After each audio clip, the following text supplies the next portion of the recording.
Awal, doa di awal kalau bagi yang mengerti itu sudah mencakup semua apa yang kita harapkan pada malam hari ini. Baik, saudara-saudara yang dirahmati Allah, siapa yang tidak kepengen kaya?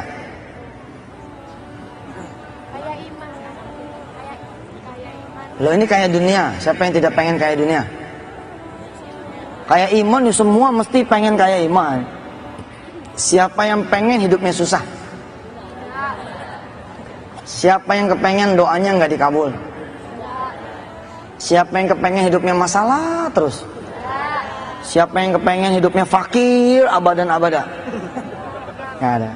Kalau nggak ada, saya mengajak ibu-ibu dan bapak-bapak semua jemaah yang rahmati Allah untuk ikut serta di dalam salah satu riyadhah ya yang kami laksanakan secara nasional.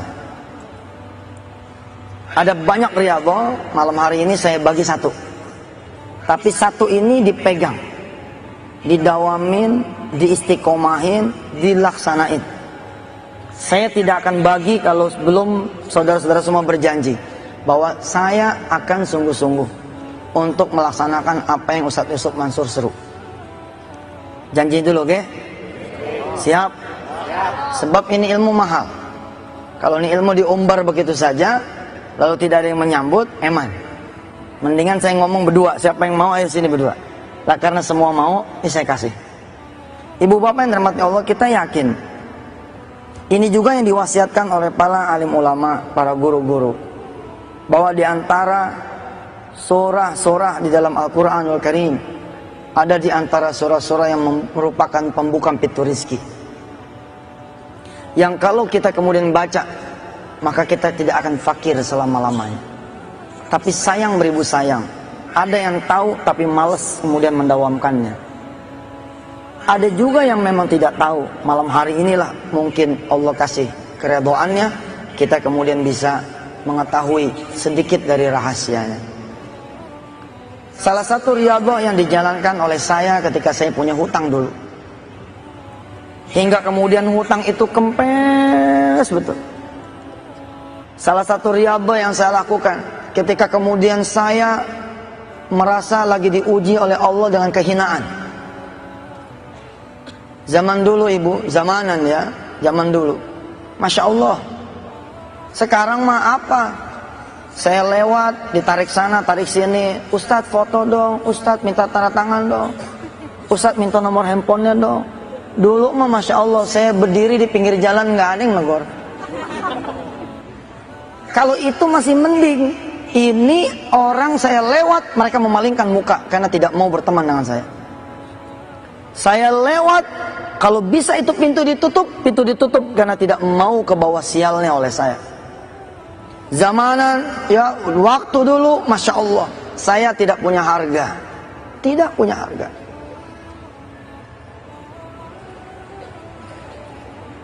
Sebagai contoh, insya Allah saya ngomong seperti ini tahadus bin nikmah, untuk juga mengajarkan kepada para putra kiai. Jangan ngelihat bapak Anda semua adalah seorang kiai lalu menjadikan Anda menjadi mulia. Allah nggak mandang itu.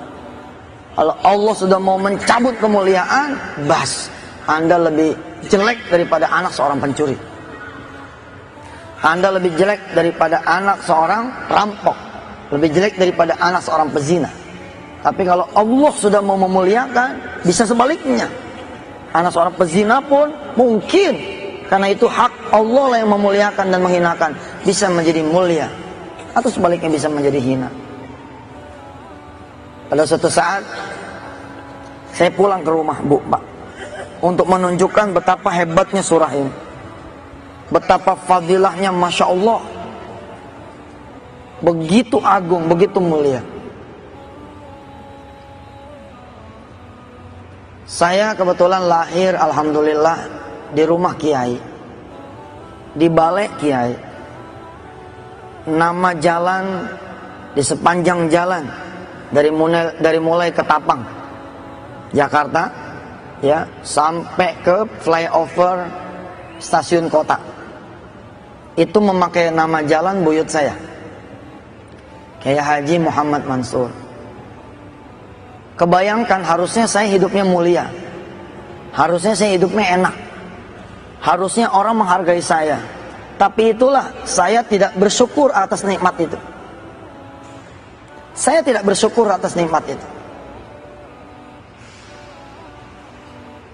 Sedangkan Allah sudah mengatakan di dalam firman-Nya, saya bacakan buat Anda semua. Langsung saya buka ini Quran yang dikarang, yang ditulis, yang kemudian dibuat tafsir muyassarnya oleh Dr. Wahbah Zuhaili. Ada di dalam surah yang kita sama-sama hafal, surah Ibrahim. Surah keberapa Ibrahim? Surah keberapa surah Ibrahim? Surah ke-14. Saya melupakan tuh nikmat-nikmatnya Allah berikan kepada saya. Saya hidup bukan seperti putranya Kiai. Saya hidup bukan seperti keluarga besar ulama. Salat jarang berjamaah, tidak ada qobliyah ba'diyah. Saya memang tidak melakukan perbuatan-perbuatan dosa yang kira-kira kayak gimana gitu. Tapi hidup saya tidak berbalut sunnah. Yang lain malam Jumatan yasinan, saya malah keluyuran. Alhamdulillah ada beberapa hal lah yang Allah menyuruh saya menutupnya. Sekedar gambaran saja, ya, ini ada firman Allah di dalam surah Ibrahim, surah ke-14. A'udzu billahi minasy syaithanir rajim. Bismillahirrahmanirrahim. Wa idz qala Musa liqaumihi وَإِذْ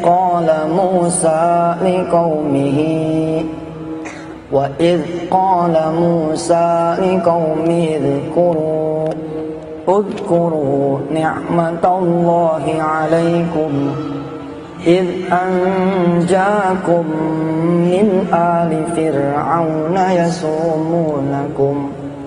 يَسُومُونَكُمْ سُوءَ الْعَذَابِ وَيُذَبِّحُونَ أَبْنَاءَكُمْ وَيَسْتَحْيُونَ نِسَاءَكُمْ وَفِي ذَلِكُمْ بَلَاءٌ مِّن رَّبِّكُمْ عَظِيمٌ وَإِذْ تَأَذَّنَ رَبُّكُمْ لَئِن شَكَرْتُمْ لَأَزِيدَنَّكُمْ وَلَئِن كَفَرْتُمْ إِنَّ عَذَابِي لَشَدِيدٌ وَقَالَ مُوسَى إِن تَكْفُرُوا أَنْتُمْ وَمَنْ فِي الْأَرْضِ جَمِيعًا فَإِنَّ اللَّهَ لَغَنِيٌّ حَمِيدٌ. Ya Allah, Allah nggak ngelihat tuh. Pokoknya kalau nggak bersyukur, wes akan ku cabut nikmatku kepadamu. Lah ada tukang bakso di depan rumah. Ini tukang bakso nih. Dari mulai saya lahir, dia udah dagang di depan rumah. Nggak pernah dipungut sewanya. Nggak ada sewa, Pak. Dagang depan rumah, dagang aja gitu. Bukan sekedar belasan tahun, tapi puluhan tahun. Minimal ketika itu umur saya kira-kira 21-22. Saat itu saya menjadi buronan, dicari orang, dimaki-maki, sepatu laras naik ke meja, pistol ditodongkan ke jidat, nggak keruan lah. Sampai kemudian saya lari, tidak ada yang tahu saudara-saudara semua kecuali saya buka mungkin pada malam hari ini. Salah satu tempat pelarian saya Jawa Timur. Tapi saya malah lari cakep, saya lari ke pesantren-pesantren. Mukanya kan muka dianggap sama pesantren. Saya masuk ngadem kurang lebih hampir 2 tahun. Terus menyisir sampai ke Banyuwangi, subhanallah. Yang paling lama saya di Situbondo. Alhamdulillah. Nah waktu itu saya pulang nih, pakai helm, pakai apa? Slayer. pakai jaket double-double dah supaya orang nggak tahu kalau saya pulang. Saya pulang tuh karena saya kangen sama rumah, kangen sama orang tua, kangen sama saudara. Nggak tahan Pak, pulang juga. Begitu sampai depan pintu, buka helm nih, buka selayar, terciumlah aroma si tukang bakso. Kalau kata orang Betawi, ngambreng ke hidung. Seketika saya nengok, kemudian saya bilang sama si tukang bakso, "Bang, pesannya 1 mangkok." Itu ya, saya tidak melupakan tuh wajah beliau tuh. Si tukang bakso langsung nengok ke saya, kemudian matanya seperti mata menyelidik, dan berkata kepada saya, "Bayar nggak?"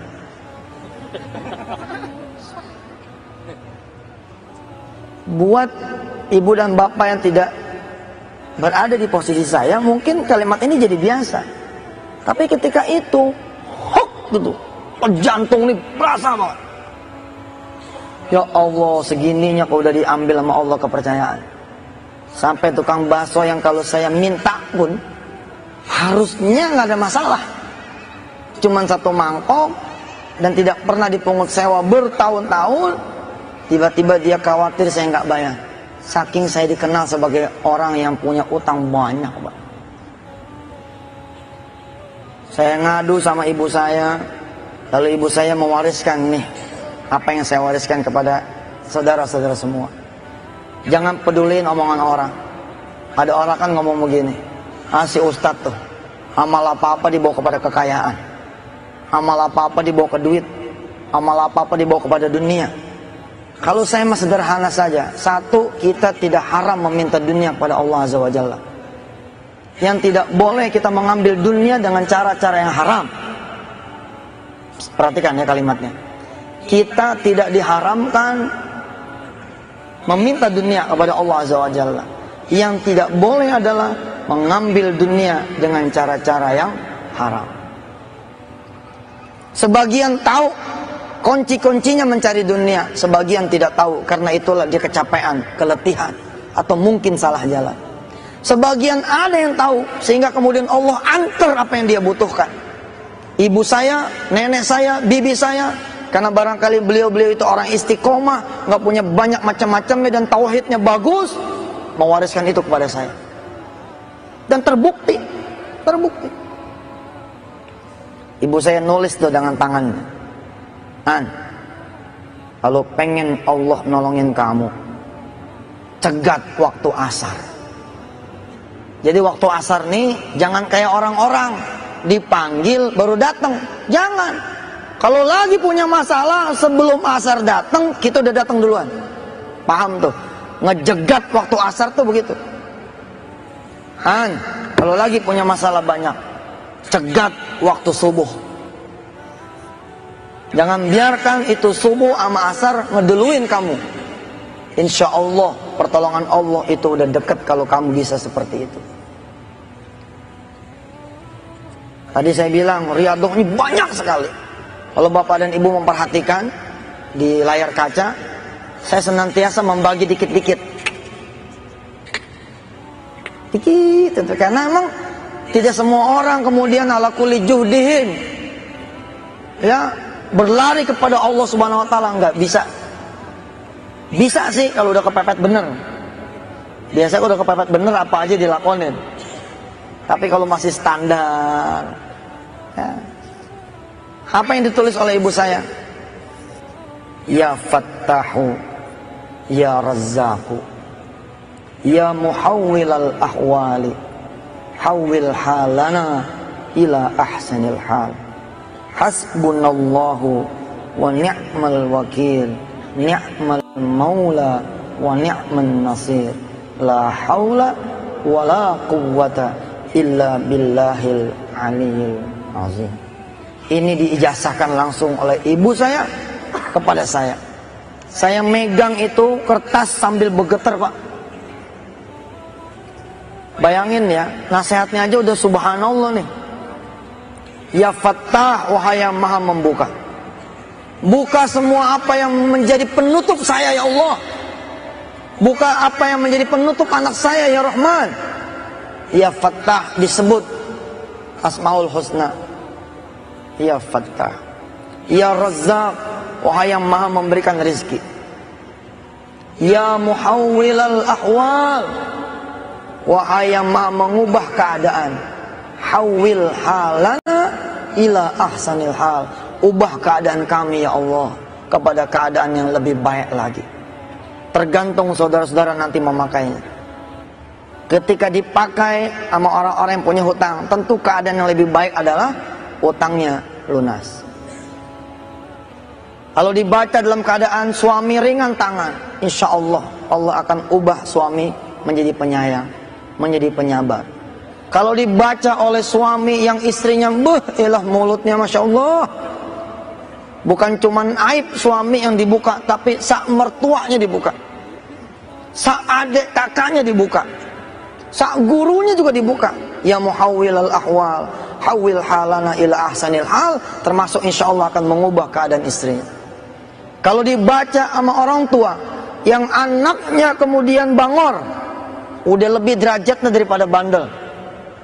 Bangor tuh 2 kali bandel kalau di Betawi ya. Susah diatur. Bapak ibu nyalain mobil di pagi hari nggak ada apinya, disangka akinya tidak bekerja. Begitu buka kap mesin, ternyata mesinnya dijual. Bisa. Kalau anak narkobais Pak, apa aja disikat sama dia.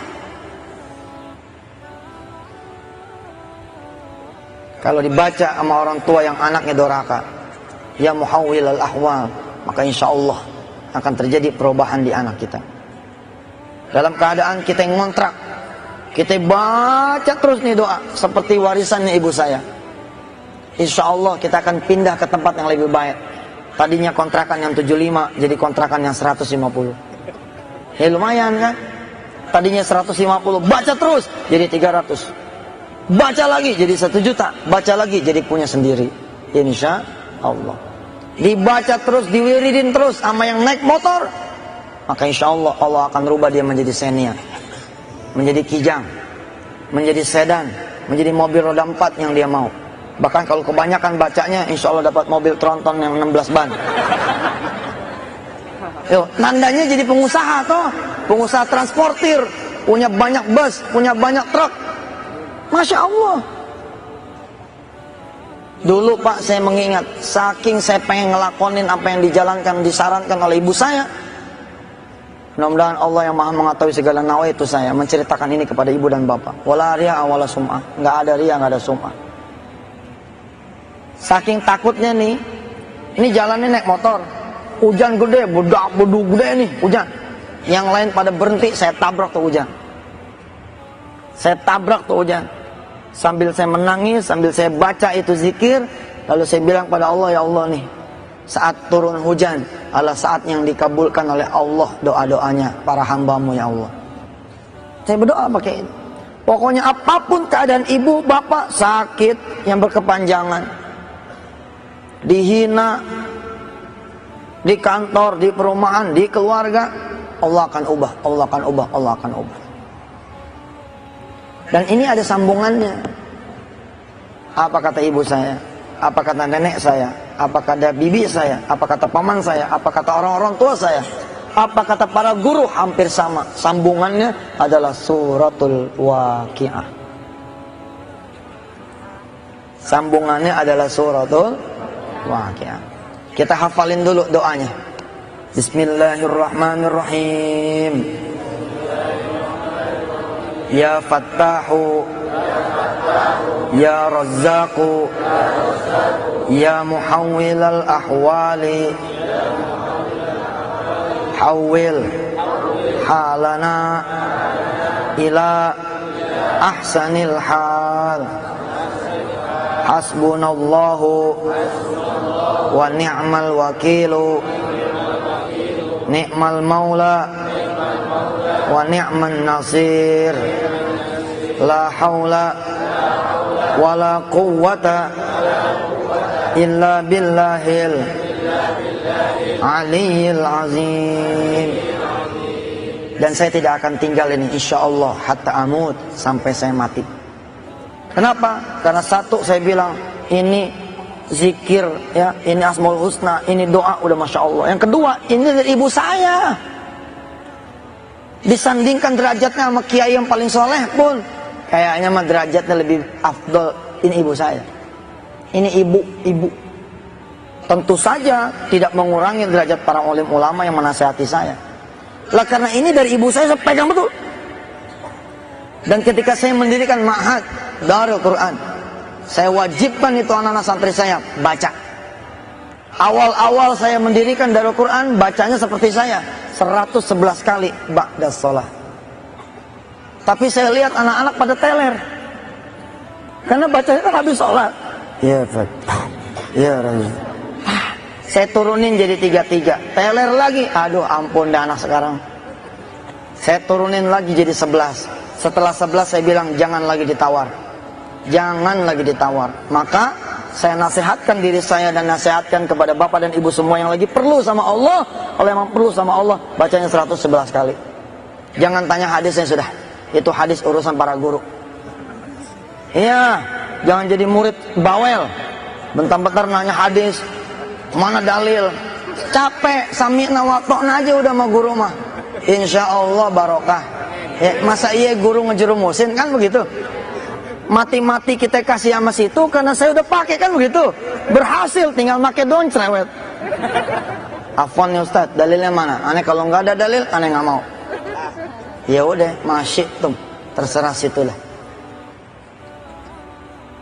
111 Pak, apalagi kalau bapak tinggal di bedeng, tinggal di pinggir rel, maaf ya, tinggal di bantaran sungai. Dituding-tuding sama orang, kamu kalau nggak bayar awas ya. Bacanya jangan 111 Pak, tancap aja udah seksa. Istiqomahin, pandangin wajah emak. Usianya sudah 80 tahun, 70 tahun, 60 tahun, tapi apa kebahagiaan yang kita kasih sama dia? Dari sekarang nih, saya mau mewariskan kepada ibu dan bapak semua riyadhah 40 hari dulu deh coba jajal tuh. Kalau 40 hari berat ngamalin ini, ba'da subuh sama ba'da asar. Ya komo seperti santri-santri saya mah setiap ba'da sholat.